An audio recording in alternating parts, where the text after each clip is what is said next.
Did you see the Megazilla catch the other day? Megazilla caught a rocket out of the sky.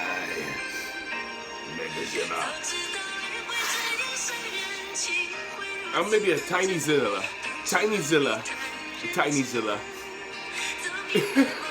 Tiny Zilla. I am Godzilla.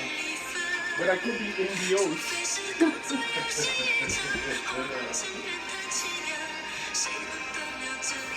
I ain't Godzilla. I'm definitely American indigenous. And I could be Indios. Or it could be really Indios. I could be really with that thing. You know what I mean? We're gonna switch over.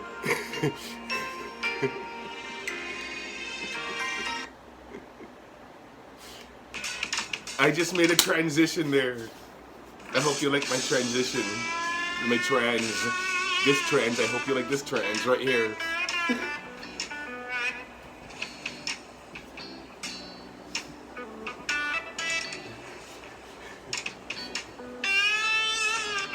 An older buddy of mine got me into Spaceballs. At that age, I was already into Star Wars.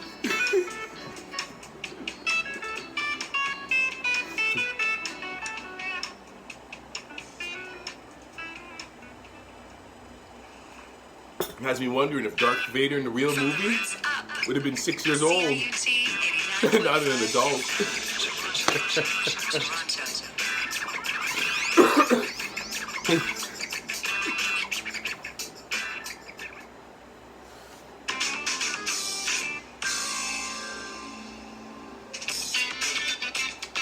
One day after Thanksgiving in a good country that's being manipulated by a bad country.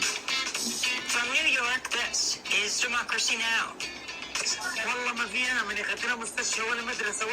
I swear there's no safety, whether it's a hospital, a school, or any place. Israeli warplanes hit Al-Aqsa Hospital in central Gaza, killing at least 4 Palestinians, setting ablaze tents housing the displaced who sought safety there.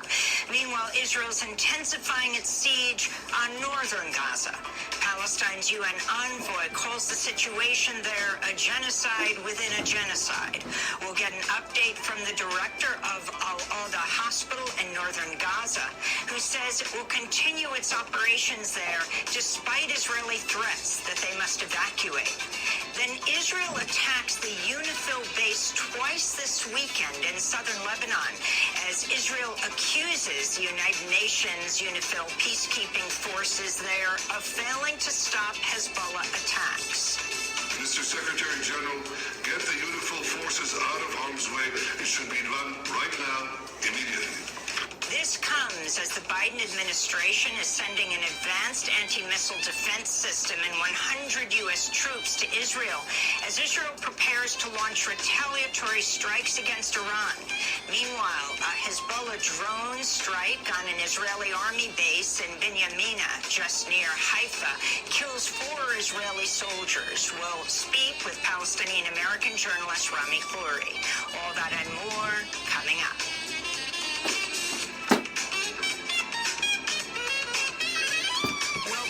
Democracy Now!, democracynow.org, the War and Peace Report. I'm Amy Goodman. The Biden administration sending an advanced anti-missile defense system and 100 U.S. troops to Israel as Israel prepares to launch retaliatory strikes against Iran.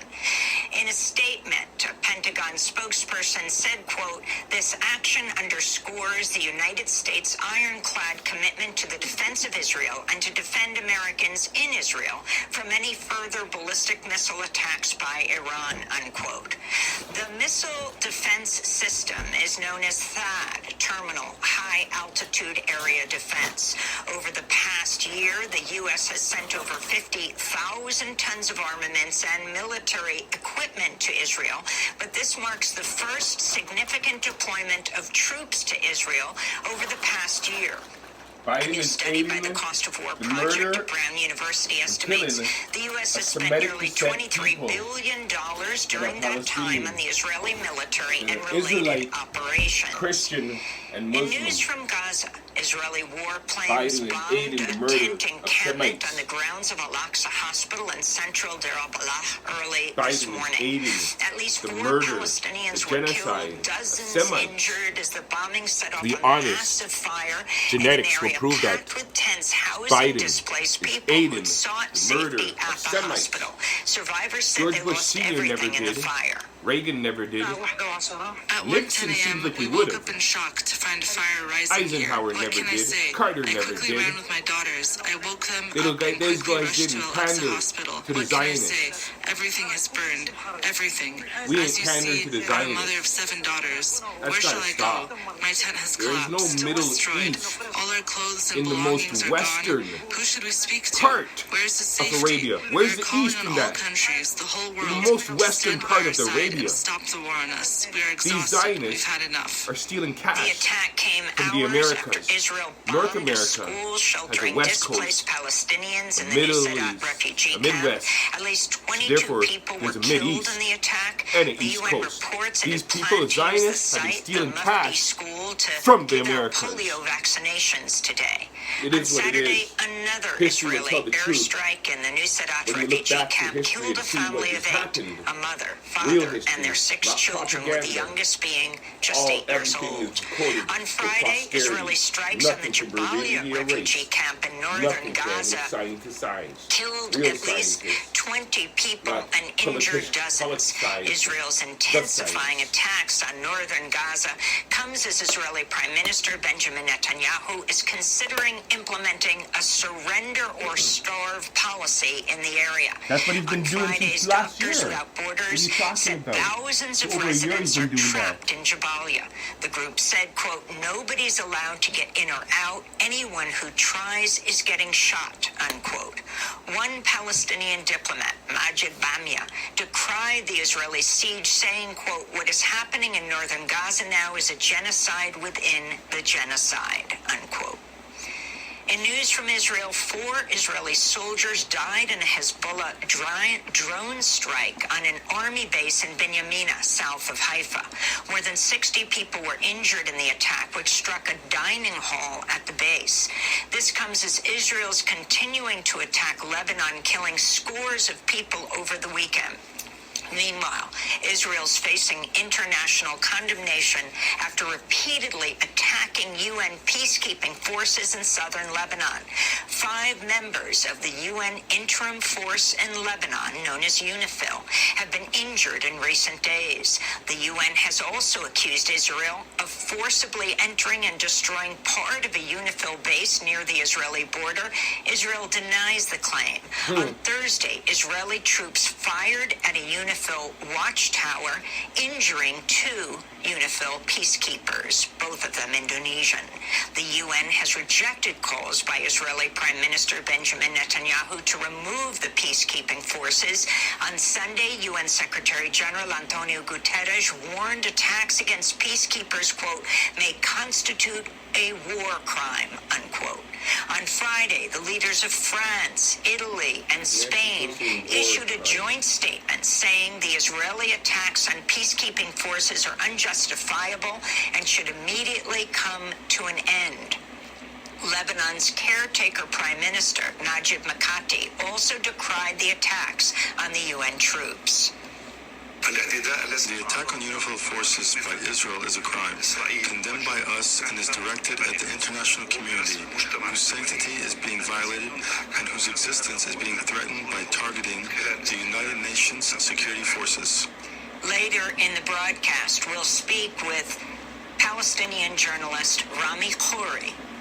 Spanish Prime Minister Pedro Sanchez is urging the European Union to suspend its free trade agreement with Israel. Sanchez spoke earlier today in Barcelona. I believe that the European Commission, the government of all Europeans, must respond once and for all to the formal request that two European countries made, Spain and Ireland, 9 months ago, and suspend the free trade agreement with the government of Israel. And the international community must immediately suspend the shipment of weapons to Israel, as Spain has done, for a very simple but also overwhelming reason that without weapons there is no war. Later in the broadcast, we'll speak with Israeli journalist Nahum Rapaport. In campaign news, Republican presidential nominee Donald Trump called on Sunday for the National Guard, or U.S. military, to be deployed on U.S. soil to target what he called radical left lunatics, unquote. Trump made the call during an interview on Fox News. I think the bigger problem are the people from within. We have some very bad people. We have some sick people, radical left lunatics. And I think they're the big, and it should be very easily handled by, if necessary, by National Guard, or if really necessary, by the military, because they can't let that happen. On Sunday, Trump campaigned in Arizona, where he vowed to hire 10,000 new Border Patrol agents. On Friday, Trump campaigned in the Colorado city of Aurora, where he repeated his false claims that Venezuelan gangs had turned the city into a war zone. Trump claimed migrants have, quote, occupied America. Trump's claims have been announced by local officials, including Aurora's Republican Mayor Mike Kaufman, who said Trump's claims are, quote, grossly exaggerated and have unfairly hurt the city's identity and sense of safety, Kaufman said. Meanwhile, the former chair of the Joint Chiefs of Staff, General Mark Milley, has described Donald Trump as, quote, fascist to the core, unquote. Milley told author Bob Woodward, quote, now I realize he's a total fascist. He's the most dangerous person to this country, Milley said. In other campaign news, Vice President Kamala Harris is attempting to expand her appeal to disaffected Republicans. During a campaign stop in Scottsdale, Arizona, Harris vowed to create a bipartisan advisory council. I have decided also, not only will I have a Republican in my cabinet, but I'm also going to, I was talking to my team about it, I want to create some structure around the following, which is creating a bipartisan council of advisors who can then give feedback on policy as we go forward. In other campaign news, the Democratic National Committee has released an ad attacking Green Party presidential nominee Jill Stein, claiming a vote for Stein is a vote for Trump. Democrats are planning to run the ad in Wisconsin, Pennsylvania, and Michigan. In August, CARE, the Council on American Islamic Relations, published a survey that showed Dr. Stein is leading Harris among Muslim voters in Arizona, Michigan, and Wisconsin. Stein has criticized Harris for refusing to cut off arms sales to Israel. Taiwan has condemned China for launching large-scale military exercises in the Taiwan Strait. The Chinese Army, Navy, and Air Force drills comes just days after the Taiwanese president, Lai Ching-te, gave a major speech where he said Taiwan is not subordinate to China. Chinese officials said the military drills serve as a, quote, stern warning to the separatist acts of Taiwan independence forces, unquote. The Chinese war games are occurring as Russia's defense minister is making an official visit to Beijing. In Spain, as many as 150,000 protesters marched in Madrid Sunday to demand affordable housing. Protesters organized under the slogan, "Housing is a right, not a business." Yeah. Housing advocates have blamed the affordable housing shortage in Spain on short-term rental companies, including Airbnb and Booking.com. We Spaniards cannot live in our cities. We are being driven out of the cities, Airbnb not is just not out what of the it's center. supposed to be. Cities don't belong to us, so we have to regulate it. The government has to regulate prices, to regulate housing. Nobody should have more than two Airbnb. No one should In have more labor than one news, Airbnb. Boeing's announced For plans to that, cut 17,000 jobs, about 10% of its workforce. This comes as 33,000 Boeing workers on the West Coast have entered their second month on strike. Lily Ledbetter has died at the age of 86. In 1999, Ledbetter sued Goodyear Tire after learning she was paid 40% less than male colleagues doing the same job. After the Supreme Court rejected her pay discrimination claim, Congress passed the Lilly Ledbetter Fair Pay Act, which became the first law signed by President Barack Obama in 2009. In 2012, Lilly Ledbetter spoke at the Democratic National Convention. After nearly 2 decades of hard, proud work, I found out that I was making significantly less money than the men who were doing the same work as me. I went home, talked to my husband, and we decided to fight.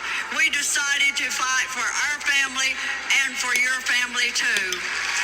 We sought justice because equal pay for equal work is an American value. And those are some of the headlines. American, This is not Democracy United Now!, States. American value. democracynow.org, the War and Peace Report. I'm Amy Goodman. We begin today's show in Gaza, where Israeli warplanes bombed a tent encampment on the grounds of Al-Aqsa Hospital in central Deir not United al-Balah States earlier this necessarily. morning. American. At least 4 Palestinians were killed and dozens injured as the bombing set off a massive fire in an area packed with tents housing displaced people who'd sought safety at the hospital. Survivors said they lost everything in the fire. At 1:10 a.m., we woke up in shock to find a fire rising here. What can I say? I quickly ran with my daughters. I woke them up and quickly rushed to Al-Aqsa Hospital. What can I say? Everything has burned. Everything. As you see, I'm a mother of 7 daughters. Where shall I go? My tent has collapsed, destroyed. All our clothes and belongings are gone. Who should we speak to? Where is the safety? We are calling on all countries, the whole world, to stand by our side and stop the war on us. We are exhausted. We've had enough. The attack came hours after Israel bombed a school sheltering displaced Palestinians in the Nuseirat refugee camp. At least 22 people were killed in the attack. The UN reports it had planned to use the site, the Mufti School, to give out polio vaccinations today. On Saturday, another Israeli airstrike in the Nuseirat refugee camp killed a family of 8, a mother, father, and their 6 children, with the youngest being just 8 years old. On Friday, Israeli strikes on the Jabalia refugee camp in northern Gaza killed at least 20 people and injured dozens. Israel's intensifying attacks on the northern Gaza comes as Israeli Prime Minister Benjamin Netanyahu is considering implementing a surrender or starve policy in the area. On Friday, Doctors Without Borders said thousands of residents are trapped in Jabalia. The group said, quote, "Nobody's allowed to get in or out. Anyone who tries is getting shot," they said. One Palestinian diplomat, Majid Bamia, decried the Israeli siege, saying, quote, "What is happening in northern Gaza now is a genocide within the genocide." For more, we go to northern Gaza, where we're joined by Dr. Mohammed Salha, acting director of the Jabalia camp's Al-Auda Hospital. He says the hospital will continue and refuse Israel to evacuate under any circumstances. We welcome you, Doctor, to Democracy Now! Can you describe what's happening now at Al-Auda? Yes, actually, this is the 10th day of the Israeli occupation forces siege, Jabalia camp and northern Gaza Strip. And they're doing a lot of massacres this morning. The Israeli occupation forces, they are bombing the distribution center of UNRWA, and many of our people are killed, and a lot of them are injured. Now the hospital is, till now, we're receiving 3 murders and also 42 of injured people.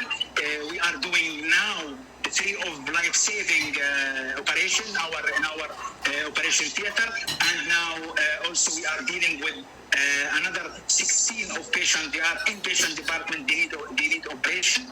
Really, the Israeli occupation forces is targeting the civilians people, and they are going to distribution center of UNRWA because they are really hungry. They don't have food since this from the beginning of this admission, and Israel is not entering the food for Gaza, and if they are entering some food, it's not enough for these people. So because of that, the people is go to take a food from distribution center, and they are bombing them.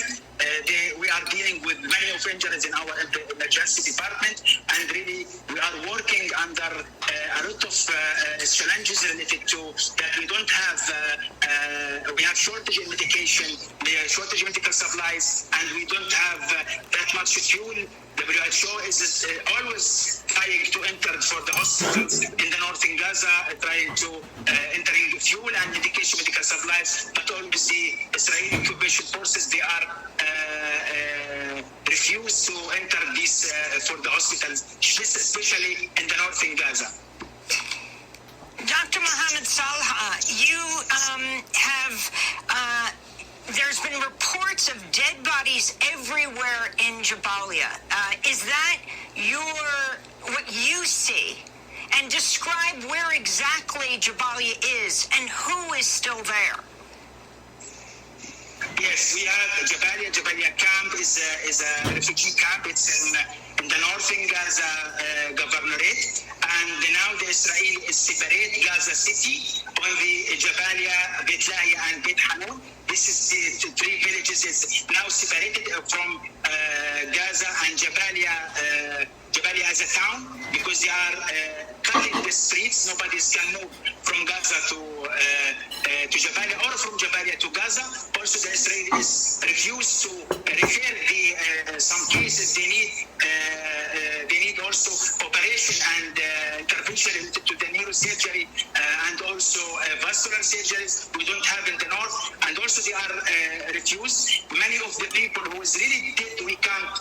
Our ambulances can't go to the military area that the Israeli occupation forces, they are there, so that the people is still there, the injured people, or who is dead really, and who is injured, they still in the street till die. Nobody can go there, and actually there is many of injured coming from the people who is the Israeli is targeting. They are putting the people and the hospitals under siege. Now we have in the north in Gaza from 180,000 till 200,000 persons. It's in the north in Gaza. All of them now without food, without medication, without medical supplies, without fuel to run this generator, without water. Really, the people is now facing a lot of challenges related. There is no access to water, the filtered water and healthy water.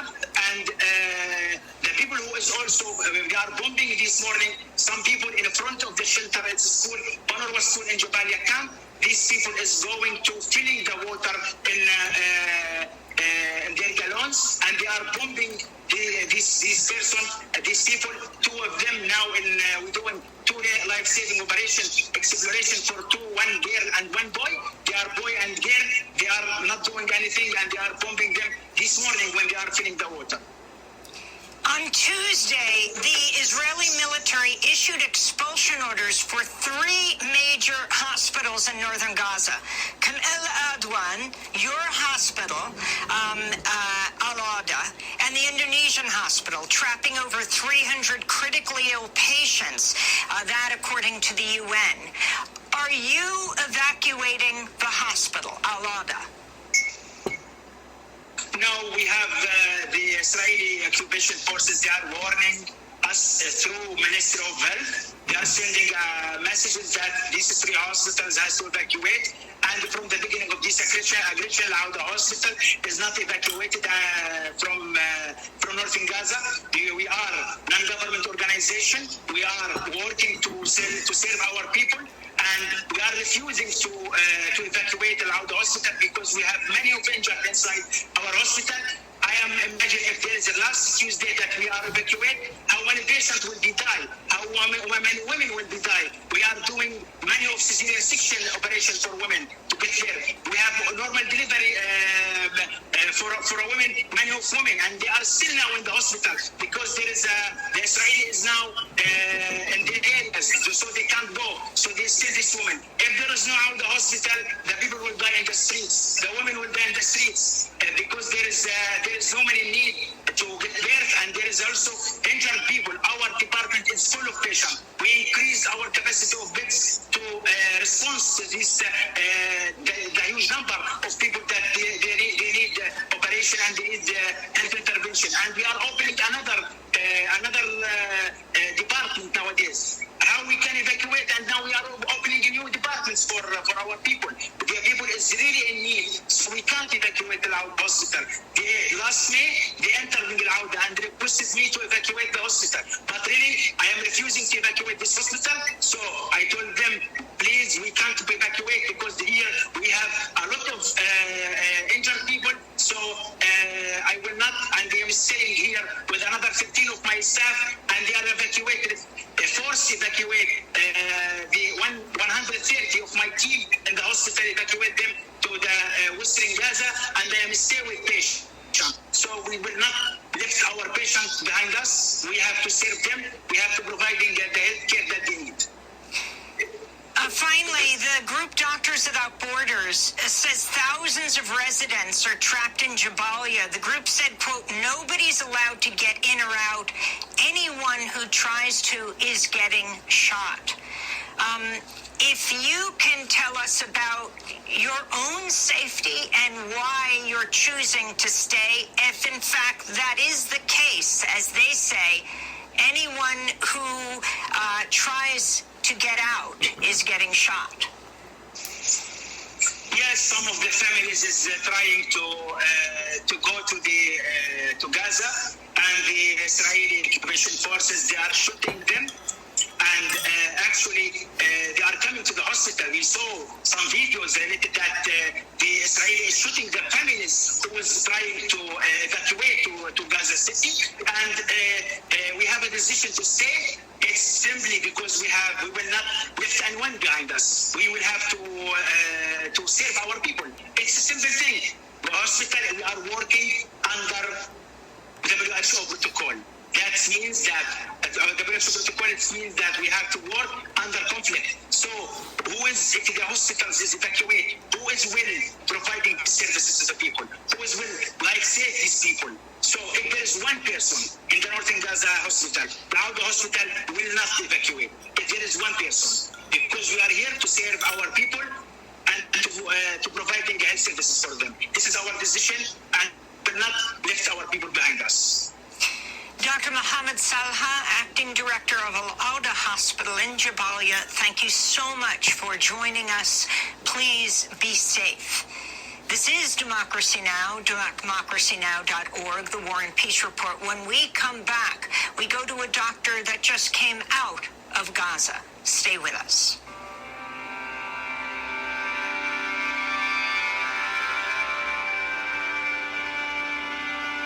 It is October 15th, 2024. Common Era. 2017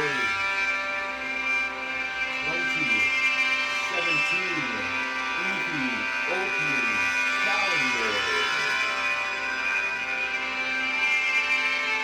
The second month, the 5th day.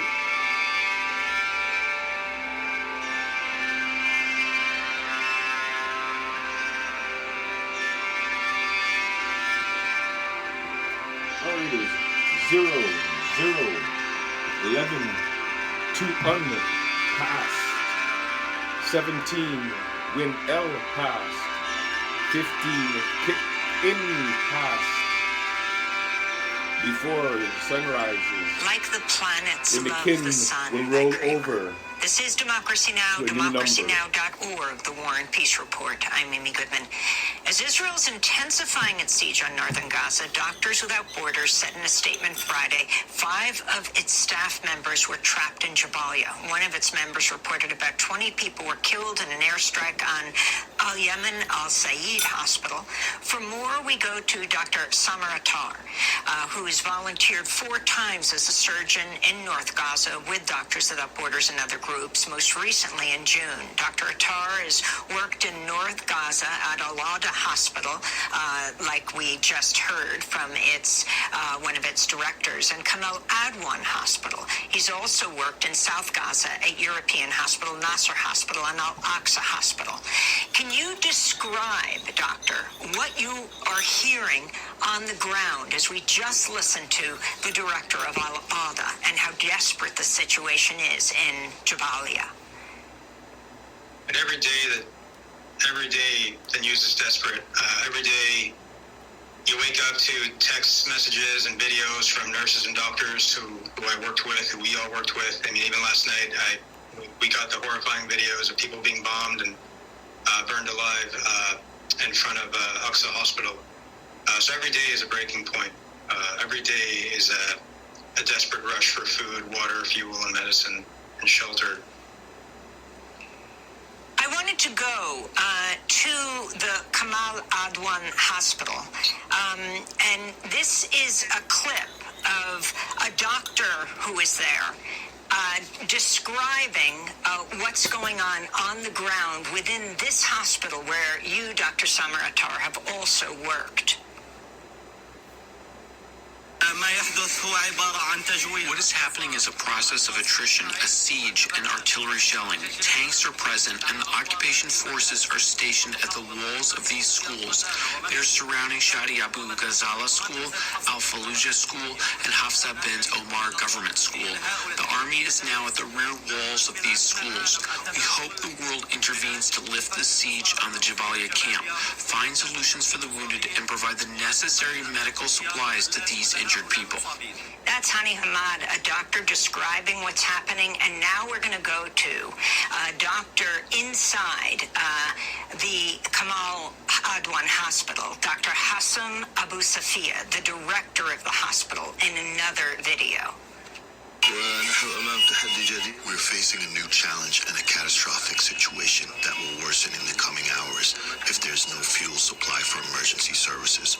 We are now talking about a sensitive department that provides advanced health services, and we have 24 hours left. It's not just Kamal Adwan Hospital.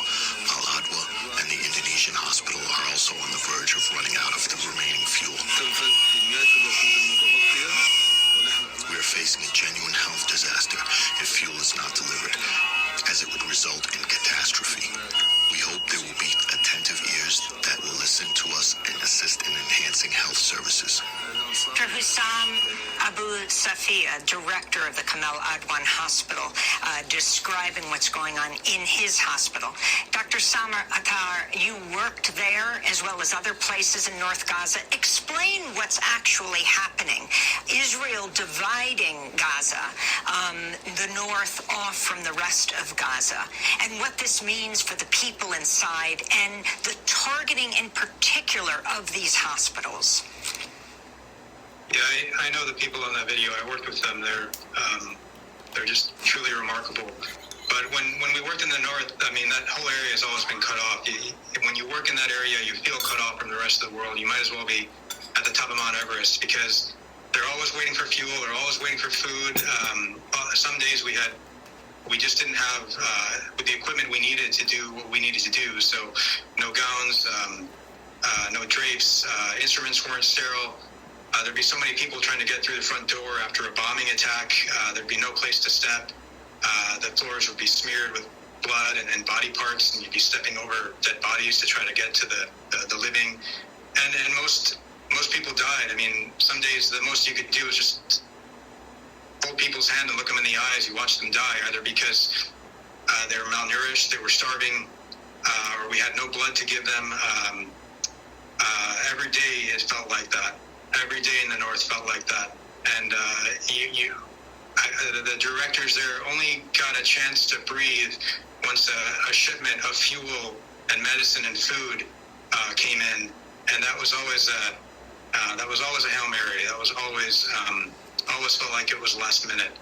And now that it's really cut off, and they're not getting supplies in, they're not getting fuel in, they're not getting medicines in, they're not getting food in.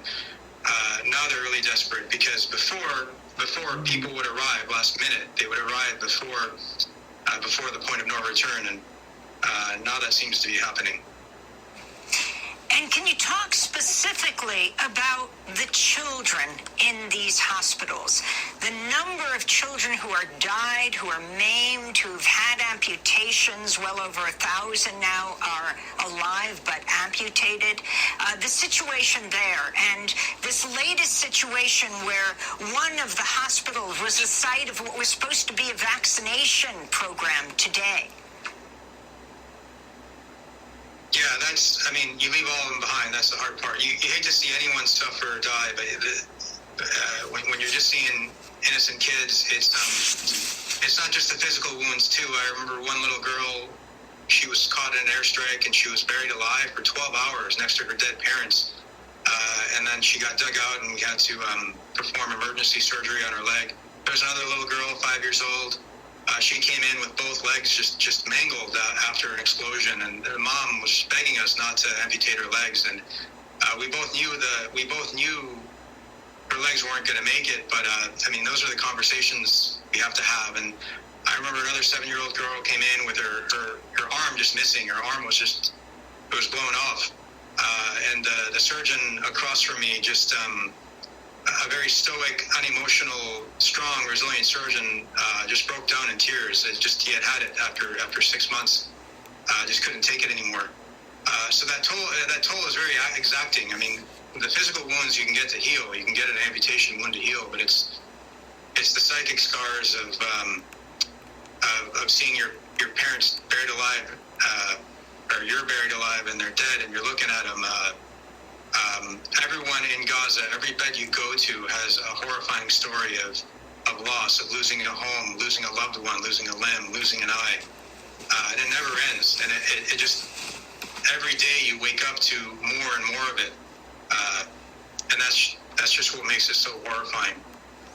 I wanted to play a clip from your New York Times opinion short documentary that you created, Dr. Samer Attar, in your diary of 2 weeks volunteering in Gaza.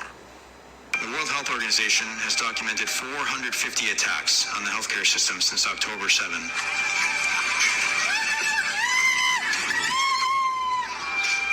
The staff of this hospital told me they were stripped to their underwear and handcuffed. And after one attack, they killed them by gunshot. 2 hygienists and 1 nurse. Sorry. Israel says Hamas hides in these facilities. This is the entrance to the emergency room of Indonesian hospital, which is currently non-functional. When this hospital was bombed, it was reported that at least a dozen people were killed.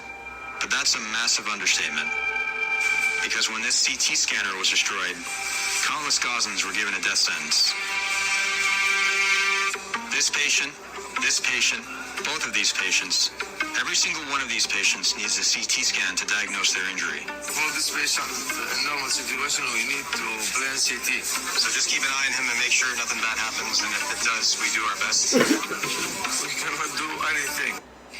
As we begin to wrap up, Dr. Samer Attar, that is a clip from an video editorial you did for the New York Times. And here you're also talking about medical workers being shot and handcuffed. Explain. Yeah, hospitals should be safe. Hospitals represent havens for communities. They represent communities' capacity to heal and recover. And it's not a political issue. It's a medical one. Hospitals shouldn't be targeted. Hospitals shouldn't be used for military purposes. They should be places where if you're sick or injured, you can go and be treated without having to worry about being bombed in the hospital or in front of the hospital. can't emphasize that point any more than just having said what I said. Well, I want to thank you very much for being with us. Dr. Samer Attar volunteered 4 times as a surgeon in North Gaza with Doctors Without Borders and other organizations, most recently in June. He is a surgeon at Northwestern Medicine in Chicago. This is Democracy Now!, democracynow.org, the War and Peace Report. When we come back, we go to Tel Aviv to speak with the Israeli journalist Meron Rappaport. And then we'll talk about Israel's attack on UNIFIL. Stay with us.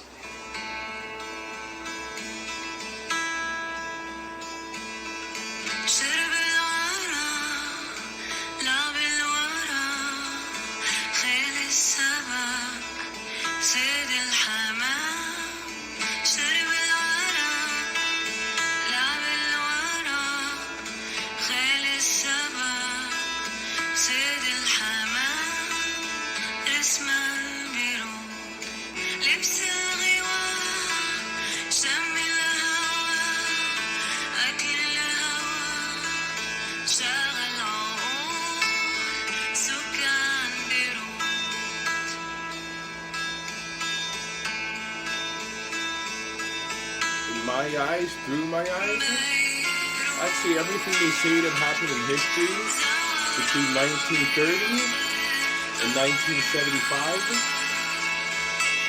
could have happened between 1967 and 1975 Common Era. Yasmin Hamdan.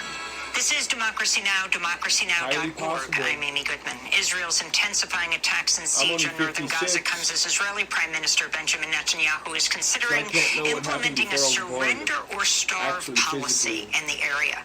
We're joined now by the Israeli journalist Meron Rappaport. Recently wrote an article for 972 headlined "A Plan to Liquidate Northern Gaza is Gaining Steam."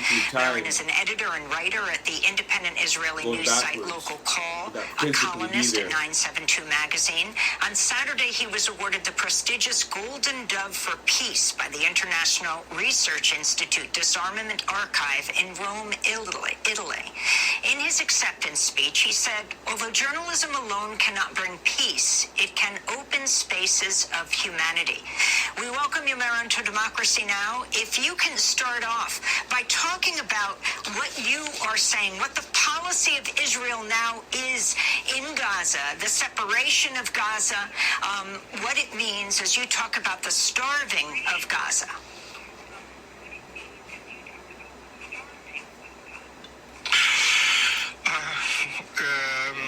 Hello.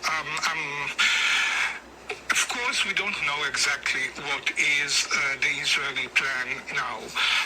The general plan, what is called the plan offered by ex-Major General Giora Island, speaks about offering the Palestinians in northern Gaza, north of the Netzarim corridor, meaning all Gaza City and its surrounding, offering them a week to evacuate Gaza, go south to the humanitarian area, what is called, near the Muasi, near the El-Balach in central Gaza.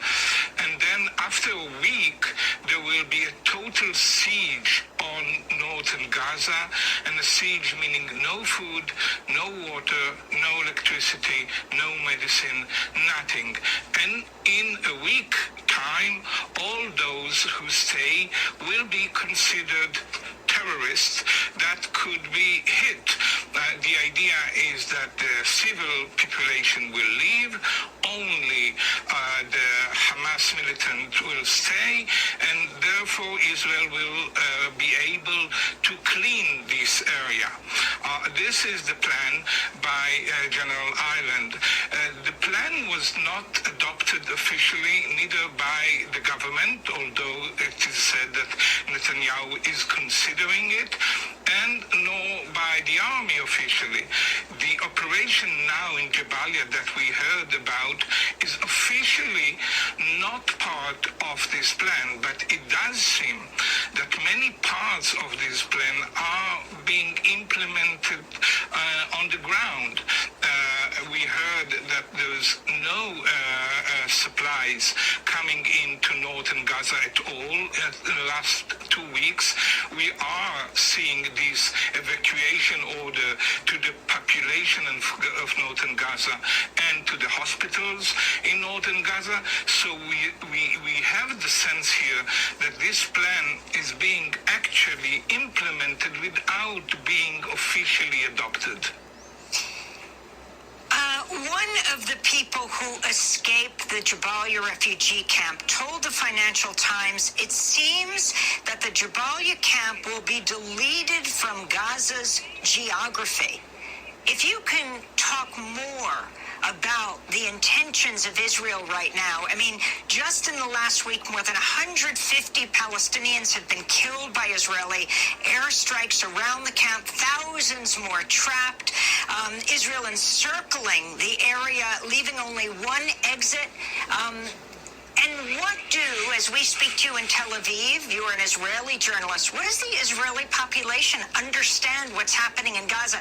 In the United States and the corporate broadcast media, you hardly see anything about Gaza now. It's much more focused on Lebanon. And these major networks do not keep repeating that Israel does not allow international journalists into Gaza. Genocide. IDF genocide of the Israelites. So, again, the Israeli public is also much focused on Lebanon, but even and certainly after what happened last night when a drone attack on an army base in Binyamina, which is some 100 kilometers south of the Lebanese border, killing 4 soldiers. So the whole attention is on Lebanon, and this is maybe one of the reasons that we see this attack in Jabalia, because the international attention is on Lebanon and not in Gaza. Anyhow, even before that, there was very little attention in the Israeli media and Israeli public to the consequences of the Israeli attacks on Gaza.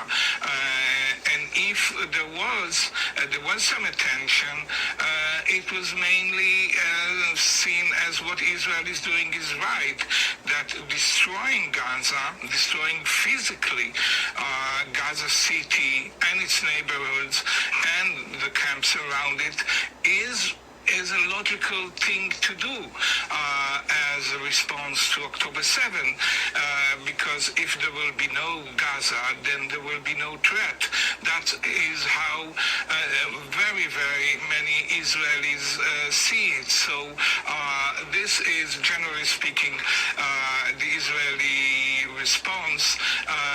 People don't really understand the connection between this and returning the hostages.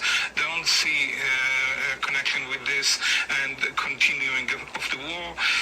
I think there is a large support for this, although I must say, of course, the images are not shown on Israeli TV. People don't see children burning alive in Gaza as in the Arab world and elsewhere maybe people see. So the whole of the information is not in front of most of the Israeli public. I wanted to go to a piece that you wrote in 972. Haaretz also wrote about this surrender or starve plan that was proposed last fall by Major General Elan. Explain who Major General Elan is, the idea that anyone who remains behind would face hunger and be treated as Hamas operatives and legitimate military targets, as you've described, Meron, and what exactly this will constitute in Gaza.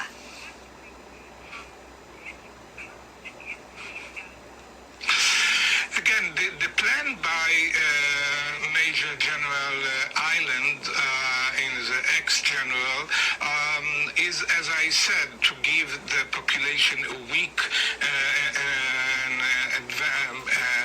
an opportunity to live within a week, and then there will be a siege, and those who stay will be considered as terrorists. Ireland himself is not really a right-wing in the sense he's not part of the religious right. He's not even a supporter of Netanyahu. He comes from a military background, even what is in Israel considered center-left background. So he is not a fanatic supporter of Netanyahu, not at all. He claims in all his interviews that this plan conforms with the international law, that siege is a legitimate way of war as long as you give the population, the civil population, time to live. What is does not exist really in his plan, and I think it's not by chance, it's not detailed in his plan, is first of all, what will happen with this population if they will leave? Will they be able to come back? Because this is not written in the plan. It says only that they will have to leave, they will be given humanitarian aid, but there's no promise that they will be able to come back even in a month's time, 2 months' time, 3 months' time to their homes. So this is not there. So therefore the fear for another Nakba is there. And more importantly is he does not detail what will happen if most of the population, as we see now in the description we heard just now, most of the population refuses to leave. It refuses because it saw what happened to the people who left in the beginning of the war, that there's no safe shelter in Gaza, neither in the south. They refuse also for political reasons because they're afraid that this is the beginning of a new Nakba, and the idea is to really clean Gaza and maybe open it to resettlement by Israelis. So he does not say what will happen if tens of thousands of maybe even hundreds of thousands of Palestinians will decide to stay after this week. What will happen to them? Will Israel starve 500,000 people, 300,000 people, 200,000 people? Nobody really knows the exact number of the people north of Netzarim corridor in the northern part of Gaza Strip. So what are we talking about here? Are we talking about Israel committing an extermination of hundreds of tens of thousands of people if they will choose to stay? This is not detailed in his plan, and I think it's not by chance it's not detailed.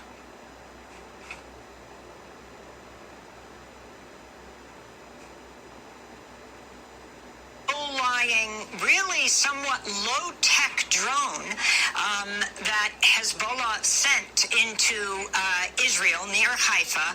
Explain the significance of Benyamina, this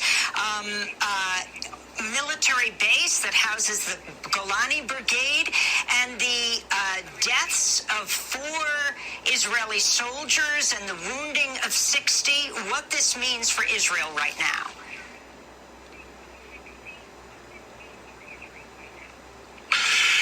I think, of course, the base itself is not that important. It's a relatively small base, quite far from the border. It's a training base. It's not a combat. It's not for combat units. It's for training.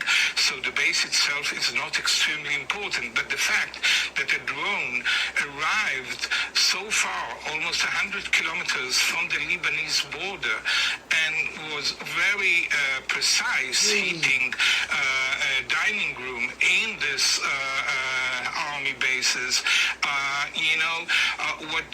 what it made is the whole euphoria that was very present in Israel after the pager attacks, after the assassination of Nasrallah and all the leadership of Hezbollah, where most Israelis thought that here Israel is winning the war, that the war will be over, that the Hamas and Hezbollah will surrender, and that Iran will back off. What we are seeing now, that this is far from over, And the fact that Hezbollah, after being hit so hard, is still able to hit at the heart of Israel is, of course, very destabilizing. This state of euphoria that was existed for a few weeks, but I think now it's dissipating. Meron Rappaport, I want to thank you for being with us, editor and writer at the independent Israeli news site Local Call, columnist at 972 Magazine. His piece headlined, "A Plan to Liquidate Northern Gaza is Gaining Steam," and has writes for The Nation magazine. This is Democracy Now! I'm Amy Goodman. We end today's show looking at Israel's intensifying attacks in Lebanon, where officials said Sunday Israeli strikes across Lebanon during the weekend killed at least 50 people. Israel's facing international condemnation after repeatedly attacking UN peacekeeping forces in southern Israel. At least 5 members of UNIFIL, that's the UN interim force in Lebanon, have been injured in recent days. UN's also accused Israel of forcibly entering and destroying a part of the UNIFIL base near the Israeli border, and rejected calls by the Israeli Prime Minister Netanyahu to remove the peacekeeping forces from the region.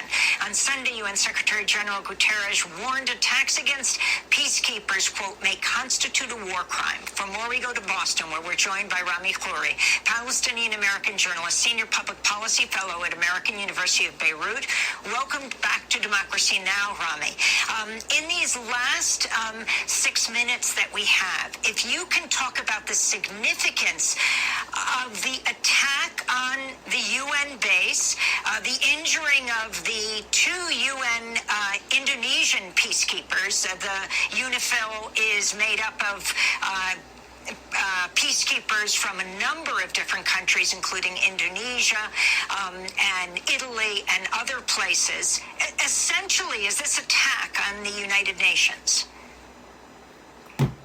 Yes, that's true. It's essentially an attack on the UN. It's an attack against the modern system of the rule of law that the victorious powers in World War II set up after 1945.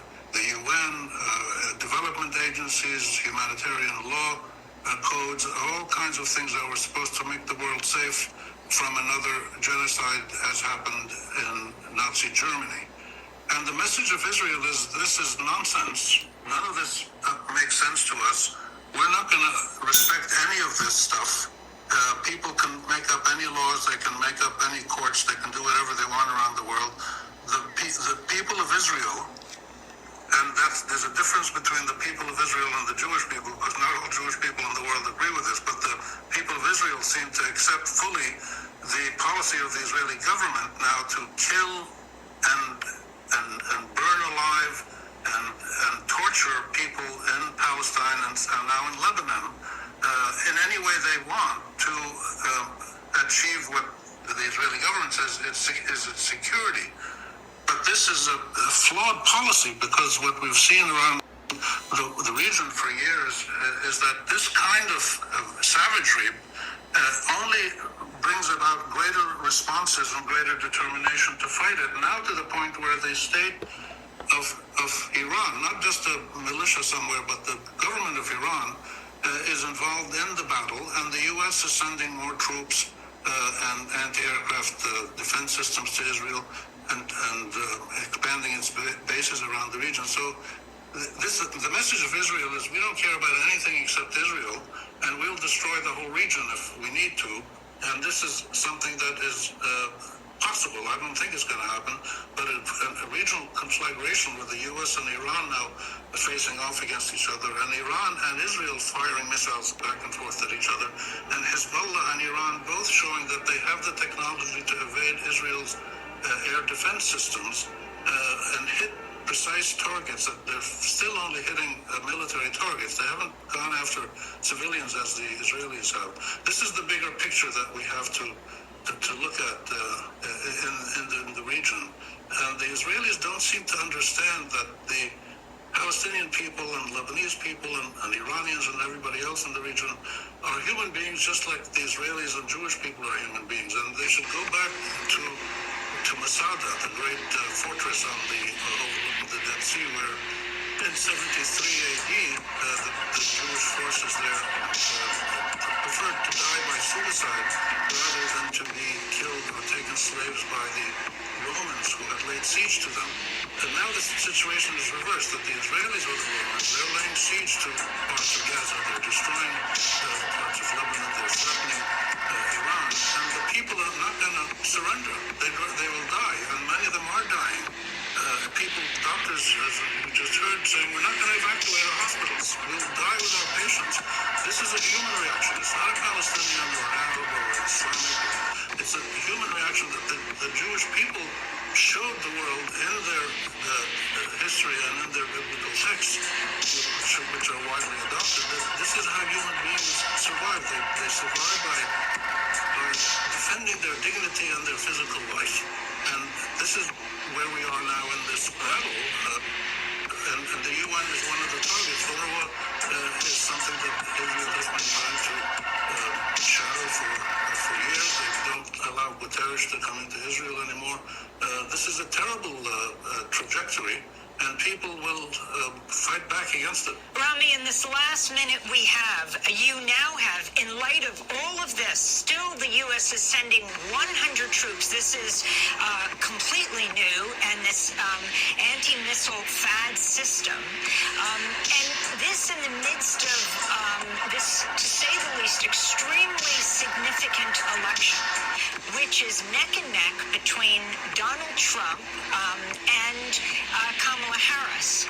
Harris very close in these battleground states that have large Arab American, Lebanese American, Muslim American communities like Michigan. What is the effect of this? We've seen the effect already that not only Arab and Muslim Americans, but a coalition that they have created with Black Americans and Hispanic Americans, progressive Jews, church groups, labor unions, academics, a big coalition has emerged focused on the refusal as Americans to be a part of a genocidal war by Israel against Palestinians. Americans don't want this to be their legacy. They don't want this to be their policy. And they're saying, well, we'll vote for somebody else. We don't care who's president, because there's not much difference between Kamala Harris and Biden and Trump and anybody else. They've been killing Palestinians and Arabs since the Zionist movement started 100 years ago, which aimed to get the Palestinians out of Palestine and replace them with a Jewish state, which has happened. They have a Jewish state. They want to keep expanding, it seems, and this is not going to work. This is a recipe for catastrophe. So the Americans sending more arms is what America does in its foreign policy. That's its primary means of... We have 5 seconds, Rami. Yeah, so American militarism and Israeli barbarism are only going to create a catastrophe for everybody. And now that Gaza may influence... We're going to have to leave it there. Rami Khoury, journalist, thanks for joining us. From the roots up, CIUT 89.5 FM, Toronto.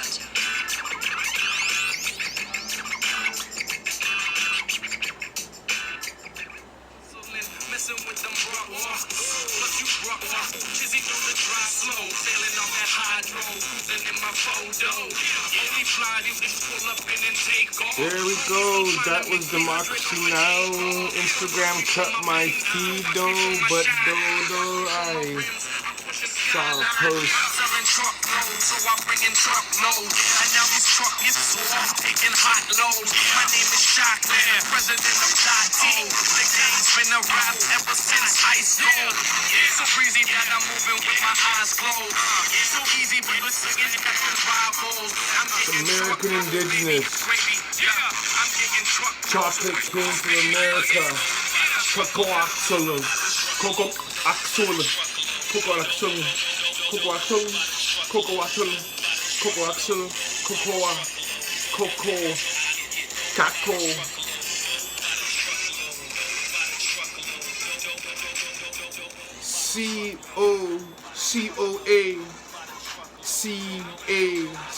COCOA-CACAO. There's a confusion about the chocolate.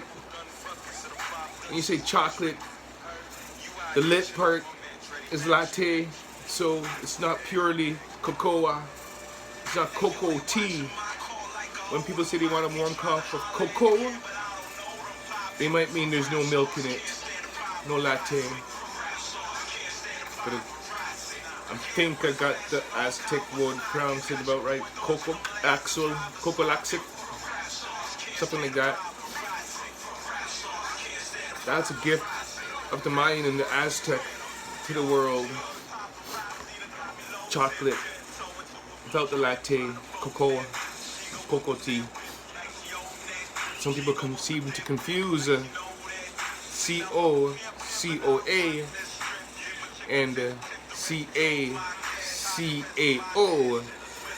with cocaine, which is a shrub, a leaf people chew. Like my grandfather explained, don't use that stuff when you're at low altitude. We in Ontario here are at low altitude. New York City, definitely at low altitude. That's at sea level. He explained to me, being that my mom is Incan descent Mayan, that you're not getting into this freaking cocaine. Cocaine is used for altitude sickness. It's used if you got to be very high up in the sky so you don't get sick from the thin atmosphere and low oxygen. That's how I know it's for. People down at this altitude, sea level, used to use coffee and cannabis that keeps you awake. Like I used to tell my short friend Anthony DiDarno when I was working with him at another Crown Printers authorized print shop. I used to say to him, when he used to bring a cigar to smoke outside once a week or so, I'd say to him, his cigar was not what I smoke. I smoke real peace pipe. I say to him, need the good kush to keep awake in the field. We being architectural engineer printers, not only architectural, I'll say engineer printers, mainly printing architectural documents, engineering the documents, large scale engineering the blueprints. I'd say to him, you need the good kush to stay awake in the field to do all the work. Talking about Kush Wakefield Corporation, just making jokes of its name. Back to this comments about the democracy now today. Since it seems a whole bunch around the world, a whole bunch of people were pushed off their land by settlers that changed their skins and claim whatever to be, whatever they want, to steal land, just so they could get to the gas, as they call it, Gaza, as it is in another language. Some languages they don't say petroleum, they always say benzene. I watched a Netflix series, Transplanted, where a doctor transported himself from Asia to America so he could show his talent at his trade he learned, which happened to be a doctor, and he does transplants on the battlefield in Asia before he came to America. We learned the whole stuff in English and became a surgeon in America. Benzene is what they call petroleum or gasoline, a lot of places. Some say it's a byproduct of petroleum, but I know people want me to remember, petroleum is grease. There's a movie called Grease. They used to call people greasers. They use grease in their hair, petroleum-based products, to straighten out their hair. Or they could use stronger products that actually chemically straighten the hair. Greasers, grease. Petroleum is grease. My mom homeschooled me on petroleum and American history because we were being brainwashed. My dad homeschooled me on American history and our tribes, just like our grandparents did when we were toddlers and tweens. Homeschooled us on our own history because they saw the education system in Canada and the United States is really going to residential school the whole world the way it was going back in the 70s. The whole world is in a residential school state with the out of Africa theory proposed by some people that were Nazis, it seems. Yeah, I said it like that. My grandfather and them, they would say there's at least 5 centers of human civilization beginning. There's probably 2 in a country called Pakistan formerly.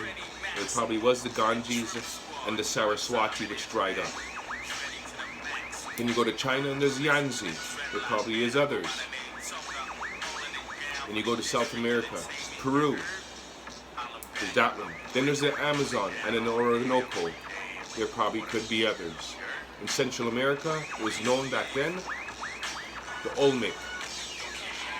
In Egypt, the Nile River, it didn't dry up, it's still there.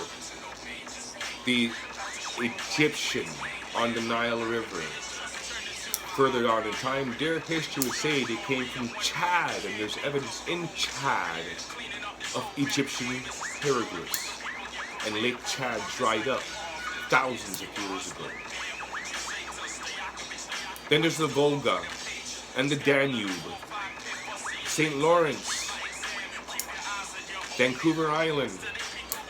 There's many centers of creation, civilization, linguistically, that are isolated, that are well over 7,000 years old. Some recorded history, like the Byzantine, 7,386 to 87, as I can remember from 1984, when we had 7,300 up on the plaque, not 74. So the IDF destroyed 3 hospitals in Lebanon. The people that run the IDF, are they really Israelite? Are they Semitic descent? Zionists made up a definition for Semite, anti-Semitism. But do they know what a Semite is? A Semite is a descendant of Shem. Shem in the Bible. So what? It doesn't say S-H-E-M. It doesn't say Shemitic. So I can't be right, can I? Of course I'm correct. If you go to Cyrillic, Cyrillic has 3 letters, 4 letters. They got a letter that corresponds to our phonetic S. I'm speaking English, Roman-based alphabet. So the S is shaped like that or that, both ways. I draw it reverse. S is shaped like that. Reverse or not reverse. In Cyrillic, that sound is shaped like this. What we would call in the phonetic English alphabet a C. Then they also have a SH and a SCH and a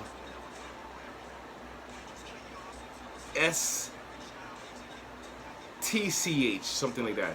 I can't remember the exact letters, but there's 3 to 4 S sounds in the Cyrillic alphabet.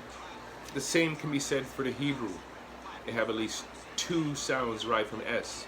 They have a pure S and an SH. The SH sound in the modern Hebrew used in Israel is the same letter as derived as the Cyrillic. The schwa looks like a W to us. It looks like a funny screwy W to us that use the Roman alphabet. It's something like this both ways. The little tail. Or I'll draw it right here, mirrored image, right here on my book.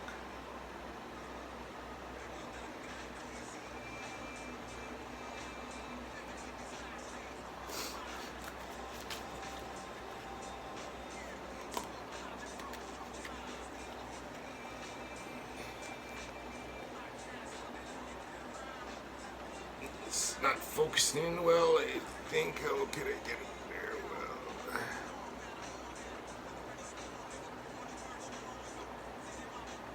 If you look up the Cyrillic alphabet, there's that letter. The Hebrew alphabet has a similar letter. They are the same sound.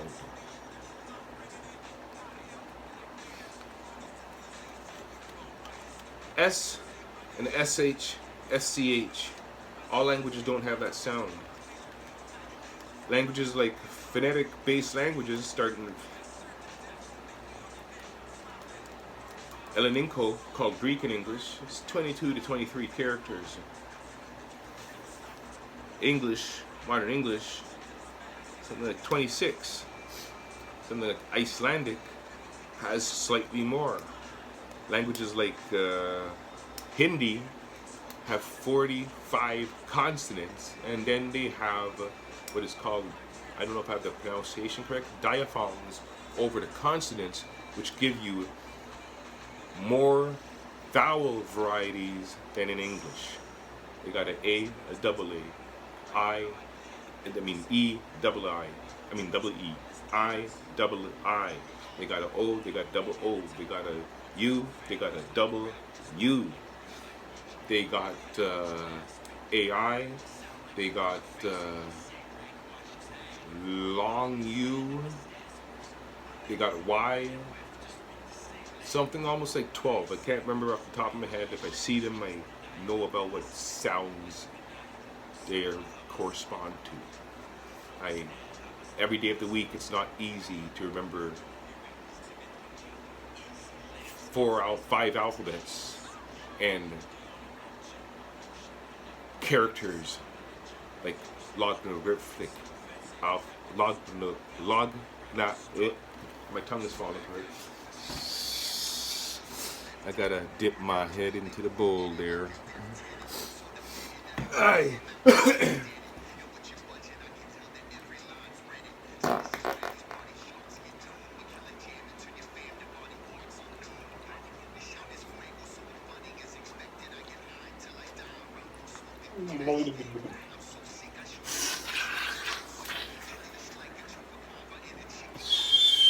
Okay. Hi. Aye. Yeah, logarithmic.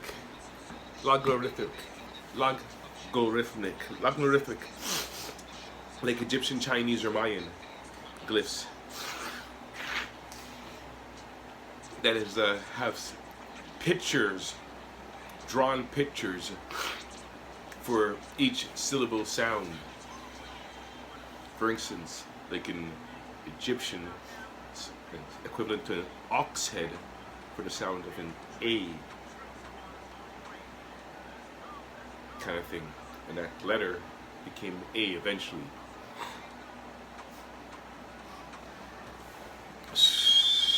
Yeah, I had to dip my head into the bowl of water because I was losing my voice slowly there. So, a lot of people don't realize, because the news media is controlled by Nazis,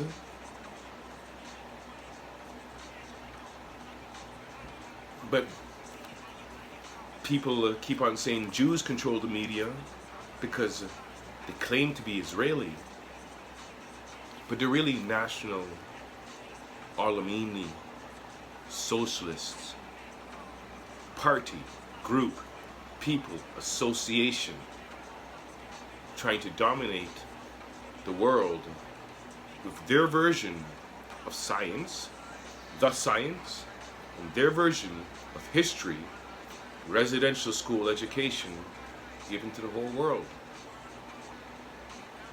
They control the media. When people blame Jews for controlling the media, they're incorrect. Poor, ethnic, Semitic Israelites do not control the media. If you watch the media for the last 30 years, you'll see in the media, you'll see what they call Hasidim, Hasidic, Orthodox Jews in North America and in the Levant protested against the actions of the Israelis and the IDF. So the Jews, ethnic Jews, real Jews, the ones that they got their cash and gold stolen by the Nazis, do not control the media.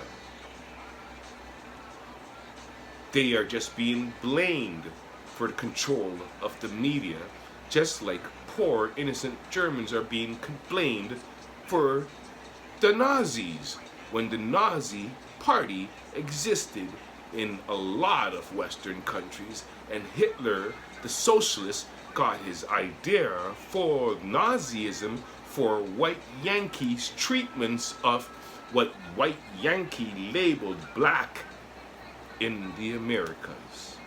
And what was labeled black in the Americas by white Yankee is American indigenous and sub-Saharan African, as well as Israelite descendants, as well as Muslims and Christians that are darker of skin in complexion, due to the edict, the proclamation of the Roman Catholic Church, 1491, November 24th, to kill and murder non-Christians. And it especially got worse with the document of discovery, as well as the rise of bad English, which created the philosophy of white supremacy.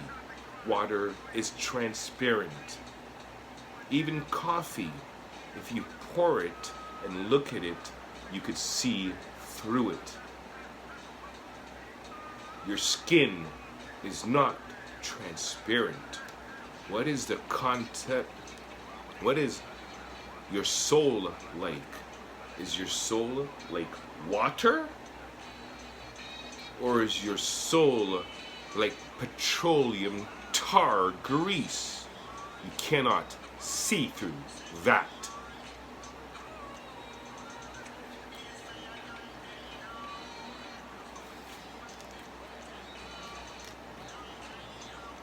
The IDF would say it's committing genocide, claiming to be Jewish Israeli, while they murder, kill Jews, Christian, Muslims, and other people that never converted to the faiths that came after Abraham, that are Semitic descent, living in what used to be called the Arabian Peninsula, that marked on maps used to be considered part of the Horn of Africa, until the Zionists rewrote the map and moved borders on the map for their National Socialist New World Order countries.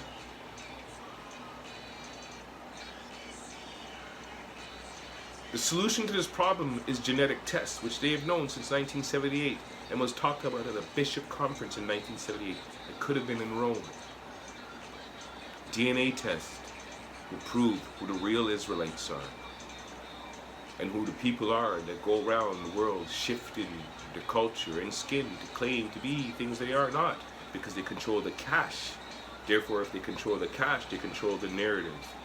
We, poor people, hide from the possibility that they are programming machines to murder, kill all dark-skinned people around the world, especially if they identify as Indian. Real talk. Democracy Now!